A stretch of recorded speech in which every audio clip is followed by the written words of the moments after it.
moment on earth possesses you to kick a 6-year-old down what has to be well over 30, 40 feet down a ramp? Well, he wasn't pushing him off the cliff. He was pushing him down a skateboard ramp. Dr. Drew, I'm sorry, but I think you're making excuses. I think I have the explanation for why this dad did what he did. And I think that this dad, like so many parents, is using their kids to work out their own issues and their own unforgotten and unachieved dreams. So this guy, he's from a big skateboarding family. They talked about that. And maybe he didn't have his skateboarding dreams fulfilled when he was younger. Maybe he was a child that chickened out when he was 6 and didn't go down the ramp. So now he's pushing his kid. And you know what? That's not fair. Children cannot be parents' do-overs. In this video, I want to discuss kids in skateboarding. It's just kind of gotten out of hand, to be honest. Yeah.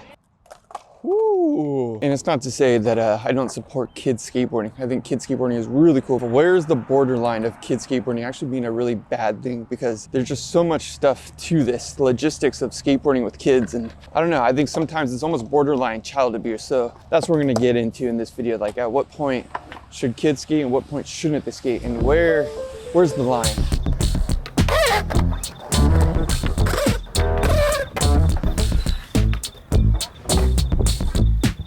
Now, obviously this video is going to come from my perspective of someone that's been skating most of my life, but I don't have kids. So I want to just sort of acknowledge that right now. I don't have kids. I'm not telling parents what to do with their kids. This is just my opinion and things that I've noticed lately. I love seeing how fast these kids are progressing. Now, I don't think this is because of the kids' fault. This isn't their intention. It's honestly because of the helicopter parents that are pushing their kids to skate at a level that they're just not capable of, bodily not capable of. Like, their body can only take so much when you're a kid. You're underdeveloped. Let me get a couple warm-up laps. I got some points I want to make.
Now, skateboards have been around me my entire life. Like, my dad sold skateboard trucks to pay for my diapers. He worked for Going Trucks, and I didn't start skating honestly until like 13, 14. That's when I really picked it up. And mainly is because it wasn't very competitive. I actually raced BMX for quite a while, sponsored for BMX riding. I did soccer, I did all the team and traditional sport. I ended up getting more into skateboarding, committing to skateboarding versus sports or soccer, BMX, like I was saying before. Even though I was sponsored, I think I was decently good at biking. But the reason was because of the environment of skating. My friends, going to the skate park was so fun. I never thought of skateboarding as a career. I just liked the friends I was skating with, the environment I was in, and just like how it made me feel. And I think that is the natural way to really enjoy anything without any expectations. And I think the expectations of kids and their parents are gonna make skateboarding not as fun in the long run.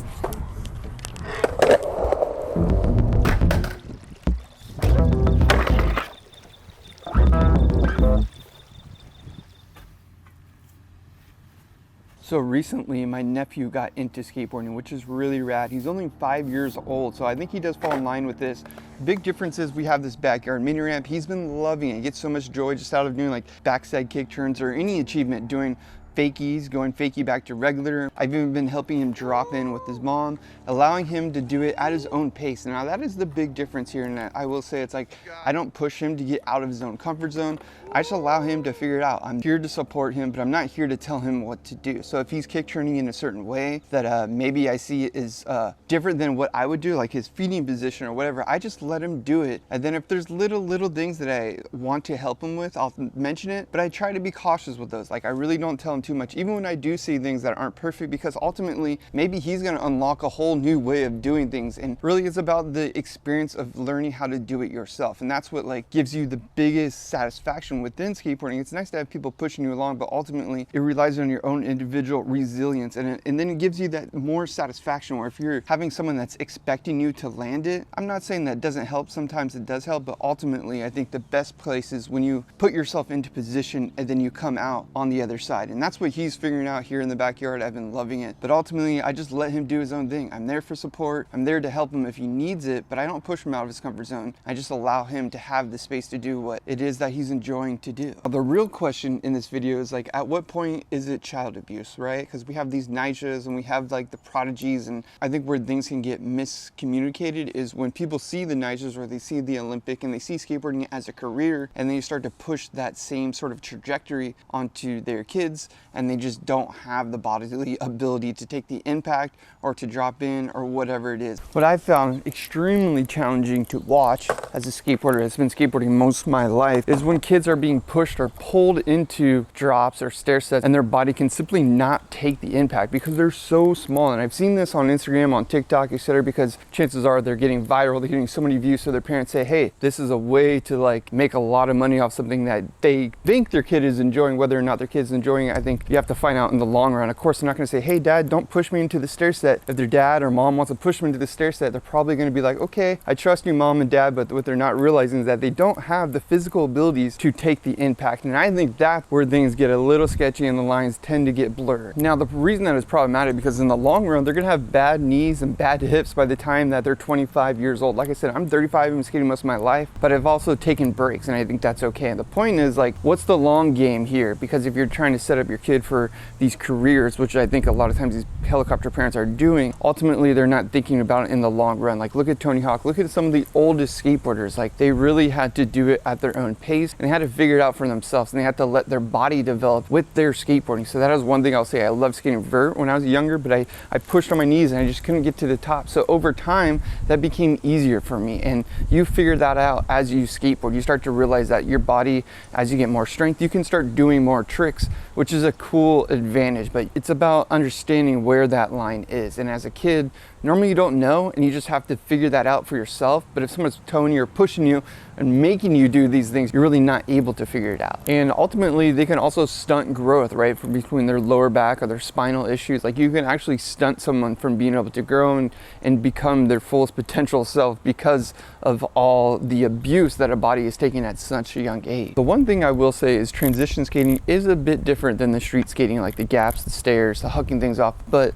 that doesn't mean the same thing can't be applied to transition skating as well. Like, if a kid's trying to drop in on a 15-foot mega ramp or something like that, chances are with that much vert, 7 feet of vert or 4 feet of vert, 5 feet of vert, whatever it is, with that much vert, their body just doesn't have the weight to go into a vertical position. They're just going to end up flying down and their body's going to crumble at the bottom of the ramp. However, I will say that it does seem like transition skating is a little more forgiving in that sense, because the kid's going to see, like, once it gets high to a certain point, hopefully they can acknowledge that they can't do it. The hard part is, like, do they have to convince their parents that they can't do it because of their bodily issues? Obviously, you could say that kids absorb information and they digest things better, but that could be a double-edged sword. So as much as they can do that and they can progress faster and they have more plasticity, but I think also it goes back to the point that I keep making, is that they don't understand their bodily abilities. Whether they can or cannot do something isn't really relevant because they don't have the fear. So I think that's where parenting really does come into play. Now, this is no attack on any parent in specific. I think it's something that older skaters like me are more concerned about. At 35 years old, I can definitely feel the damage that skateboarding has already done on myself. Trade the Tank, for example, is 12 years old and he's been hucking down gas for the past couple years. Recently, when I'm watching his footage, he's pressing on his knees quite a lot.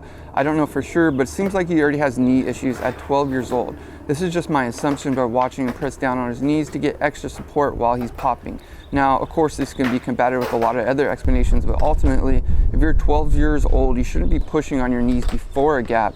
If you are, chances are you might not be ready for that gap. My dad never really coached me. He always supported me, but really never gave me unsolicited advice. If I asked for help, he would help me. But now skateboarding is at a much different place when I started. Every larger skate park I go to in the morning, I see coaching. And I'm not against coaching or skate trainers. I think it's rad that parents want to support their kids' mission to skate and also understand that they're not the one to teach them, and rather have an experienced skater teach them. That in itself is really awesome.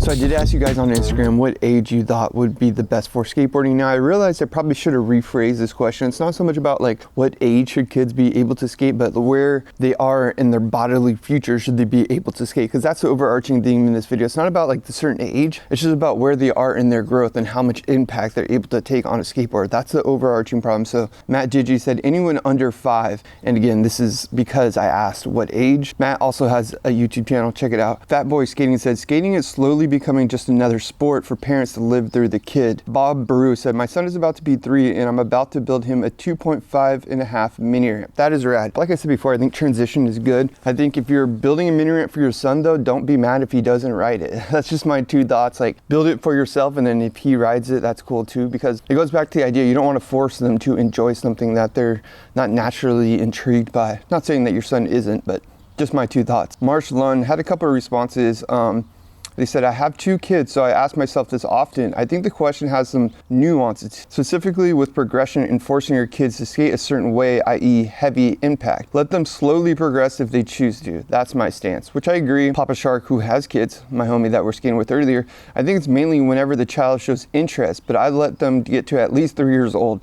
So yeah, I think the natural interest is definitely an important part. 3 years old, as someone that has 3 kids, I think that's a good way to look at it. My other nephew is only like 1.5, not even 2 years old, and he's already like wanting to jump on the board. I'm just like, wow, this is crazy. I have to like almost hold him back. Tom Aself said, parents that push their kids to do things that they cannot handle are creating a toxic environment. If the kid can't handle the impact, it shouldn't be skating the gap. Daniel Loveland said, I'm not down for it. My buddy Felix over here, he said, that kid Trey the Tank seems to have a knee problem from all the NAR stuff he skates. Yeah, all hell skating said, knees and hips blown out by 25. The skate park kook said, not enough leg strength and hold their upper body when they're landing hard. This is coming from people that probably have been skating most of their lives as well. I want to read some that like maybe contradict the point. AB 3400 said, you're never too young to skate, just like you're never too old to skate. Such a beautiful thing. That's the point, is like, you know, are we putting contingencies on this? Like, he does have a point, or she does have a point. Tomorrow was fun says, I feel like 13 is when kids are okay to start jumping off drops. Nothing bigger than a 9 stair. Scott Vendurian said, get into it young, but take things gradually. There's no reason a 6-year-old should ollie a 12 stair. Yeah, I agree. That's a problem when I was young, is like, if you're 12, you should be all in the 12 stair, things like that. And I think like really what happens is like you're only like shooting yourself in the foot for that long run longevity of riding a skateboard, which is when you fall in love with something like skateboarding, you want to do it for as long as possible. So it's about like preserving your body a little bit. Save X2X kind of made me think about this point, is why I brought it up earlier. He said, but that's when they absorb the most information and have no fear. So I know a 2-year-old that backflips snowboards. That's amazing. The real question is like, does he want to backflip snowboards, and will he or she be backflipping snowboards in 10 years? Dreams by Meryl said, not sure there's an exact age. Bodies develop at a different pace. Exactly. I definitely do agree with it. And not about a certain age. It's about like the environment that these kids may or may not be induced in because of their parents inherently. Buster Vills said, impacting the lower back with underdeveloped spinal disc muscles can stunt growth and height. Yeah, definitely agree. 73 JB said, as a parent with 2 young kids, anything beyond cruising around 6 to 7 years old tricks. Laid back surgeon. I think this one's really good. If they cry at the moment they hit the ground, they're too young. Fudge Mouth said, parents should be protecting the kids, not throwing them under the bus like that. Agree 1000%. Jamie W. Thompson 9 said, every parent should keep their child out of risk and introduce the fundamentals when the child is able. Tommy.Who's, I think for big gaps, stairs, for your body should be strong and almost fully grown an adult. Jack Dowd Molly said, no minimum age, but 8-year-olds shouldn't be hooked on 10 sets. Follow me on Instagram at Dowdy, because I always want to get your guys' feedback for these videos before I just like put them up. So also let me know your comments down below if you have kids, or if you don't have kids, what are your thoughts? I love y'all. Hit that like button, subscribe if you're not already. Mash.